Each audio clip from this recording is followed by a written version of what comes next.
Just picture this for a second.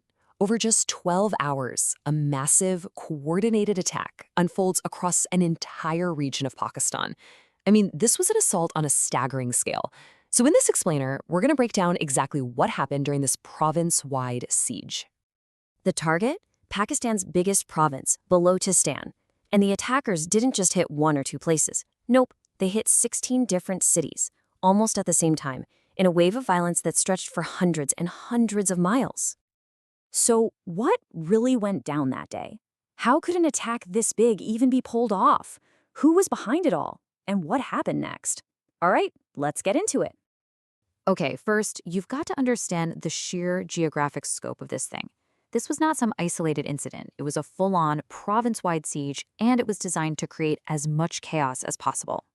I mean, look at the targets. They were strategic, and they were all over the map. They hit Quetta, the provincial capital, Gwadar, that crucial port city, and a whole bunch of other towns like Mostang and Mach.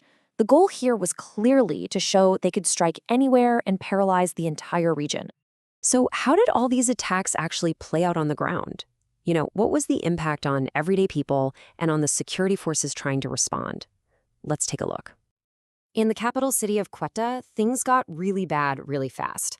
The day kicked off with a huge explosion that people heard all across the city. Then came hours of intense gunfire. The authorities responded by sealing off the government's red zone, shutting down all train services, cutting mobile data completely, and declaring an emergency in all the city's hospitals. Quetta was, for all intents and purposes, on total lockdown.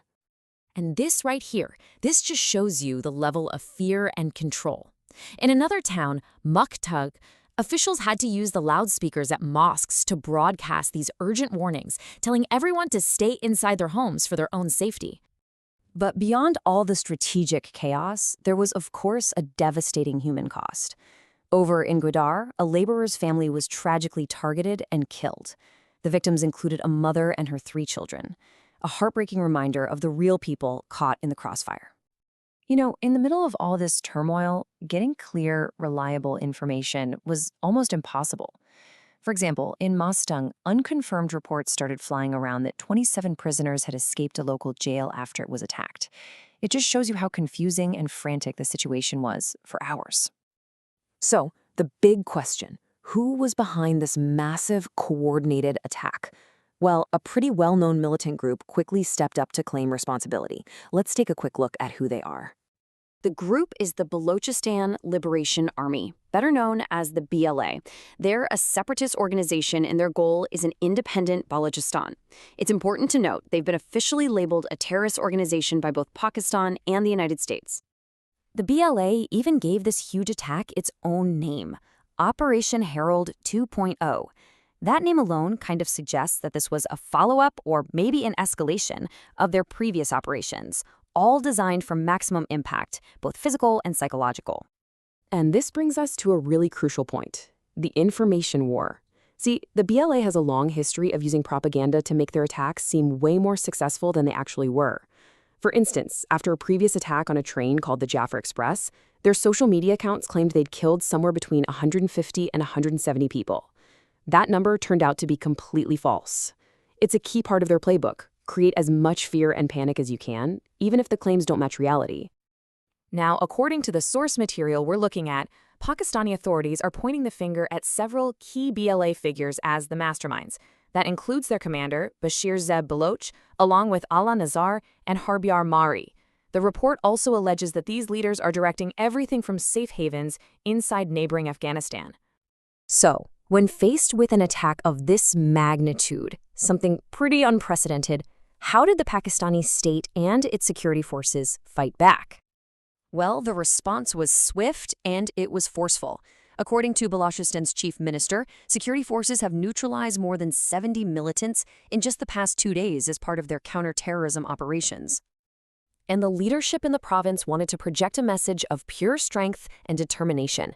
The chief minister, Sarfraz Bukti, came out and said publicly that these attacks would not weaken their resolve, and he promised to hunt down every single person responsible.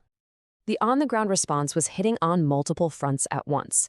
security forces immediately started clearance operations in all the affected cities. They set up aerial surveillance to track down militants. They moved to secure all the critical infrastructure, and they held high-level briefings to coordinate their next moves. As you can imagine, an event this huge set off some major political fallout, and a whole lot of accusations started flying, both inside the country and beyond its borders. But not everyone was buying the official story. A prominent Baloch political leader, Akhtar Mengal, voiced some serious concerns. He pointed to what he called a media blackout and described an alarming situation that he felt wasn't being fully reported to the rest of the country. This crisis really just ripped open some deep political divisions in Pakistan. On one side, you had the government and its supporters calling for everyone to unite behind the security forces. But on the other, you had critics like Mingle using this moment to question the state's entire long-term strategy and its control over information in the province. And this all leads to a huge question. I mean, the sheer scale of this, hitting 16 cities at once with that much coordination, could a group like the BLA really do this all on their own? Or did they have outside help? And this is where the source material we're pulling from makes a direct and very serious allegation. It claims that Pakistan's regional rival, India, is the foreign power behind these attacks, and that it's providing the BLA with both the logistical and the financial support needed to carry out this kind of widespread violence. So, as the dust begins to settle, as the security operations continue, and the accusations get traded back and forth, we're left with this fundamental challenge. This violence, it's really just a symptom of a much deeper conflict that's been going on for decades. And it leaves us with one final crucial question. What will it actually take to break this tragic cycle of violence in Balochistan for good?